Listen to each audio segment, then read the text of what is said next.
en la LOPDGDD, en su artículo 34, que nos aterriza mucho más. Lo vais a ver que estos casos supuestos son mucho más concretos, afortunadamente, que los que menciona el Reglamento General de Protección de Datos. Por ejemplo, lo primero que dice, con colegios y consejos profesionales, es decir, todos los colegios profesionales, abogados, médicos, arquitectos, etcétera, están obligados a tener un delegado de protección de datos.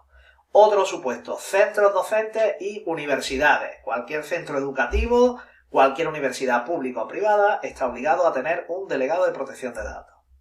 Entidades que exploten y presten servicios de comunicaciones electrónicas cuando traten de forma habitual y sistemática datos a gran escala. Volvemos otra vez al concepto este que hemos visto de gran escala, con lo cual cuidado con este tipo de cuestiones.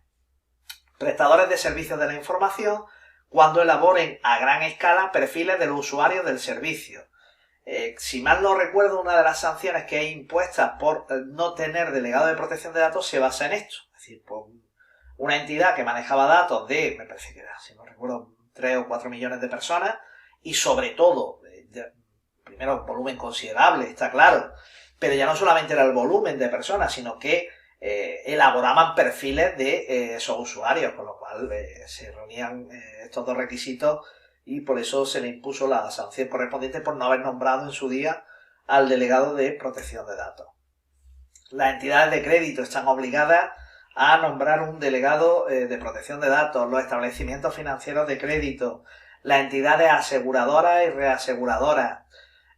Ojo, entidades aseguradoras y reaseguradoras, no las corredurías, ¿vale? Empresas de servicios de inversión reguladas por la legislación del mercado de valores.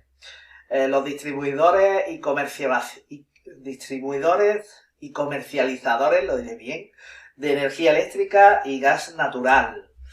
Los responsables de ficheros comunes para la evaluación de solvencia patrimonial y crédito, ficheros comunes para la gestión, prevención del fraude, prevención del blanqueo de capitales y financiación del terrorismo. Es decir, bueno, pues todas estas entidades que se dedican a SNEF, Equifax, todas estas para el tema de evaluación de solvencia patrimonial.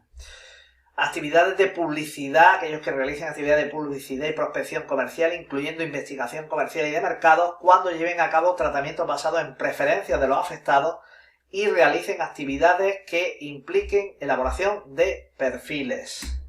Centros sanitarios obligados a llevar historia clínica. Esto es muy importante porque esto dice centro sanitario. Uy, yo tengo una consulta. ¿Eso es un centro sanitario o no?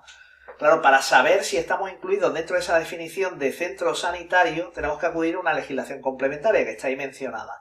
El Real Decreto 1227 del 2003, donde en su anexo 1 y 2 se detalla qué se considera legalmente como un centro sanitario. Ojo, porque por ejemplo ahí se incluyen las consultas individuales. ¿Qué es lo que ocurre? Que, bueno, pues afortunadamente la LOPDGDD sí que introduce una excepción que te indica que si tú eres un profesional independiente, un autónomo, por así decirlo, que estás ejerciendo a título individual tu profesión, no necesitas el delegado de protección de datos. Típica consulta de un psicólogo, de un médico, etcétera. Consulta individual, aunque, insisto, físicamente compartan los gastos, pero tú estás ejerciendo a título individual tu profesión de médico, que estéis 4 psicólogos, 4 médicos en un mismo espacio, en una misma consulta compartiendo gastos.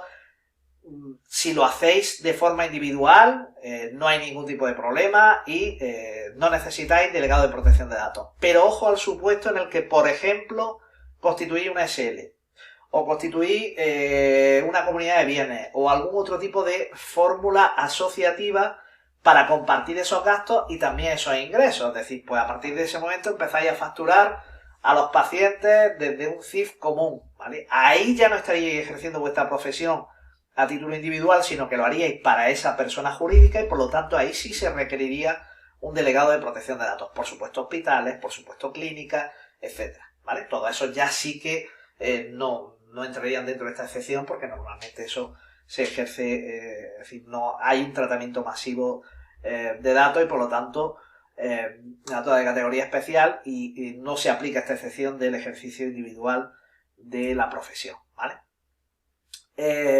Entidades que emitan informes comerciales referidos a personas físicas, ¿vale? Las típicas entidades por internet, páginas web que emiten informes comerciales, normalmente suele ser de empresas, pero hay alguna, me viene una muy conocida a la cabeza, que también emiten estos informes comerciales sobre autónomos. Pues esa en concreto, esa entidad, por hacer esa actividad, estaría obligada a tener su delegado de protección de datos. Operadores que desarrollen actividades de juego. Este era el caso que vimos en la noticia, es decir, es que era evidente que estaba obligado, puesto que la propia LOPD lo especifica como uno de los supuestos que están obligados, con lo cual es que no tenían excusa para evitarlo, ¿no? Y aparte que tenían un tratamiento de datos en número importante. Las empresas de seguridad privada, ya lo hablábamos antes, no solamente aquellas que están ejerciendo esa actividad de videovigilancia en grandes infraestructuras de mucho paso, sino que donde haya mucha afluencia de personas, sino que en sí, por ser una empresa de seguridad privada, ya estás obligado a disponer, a nombrar un delegado de protección de datos.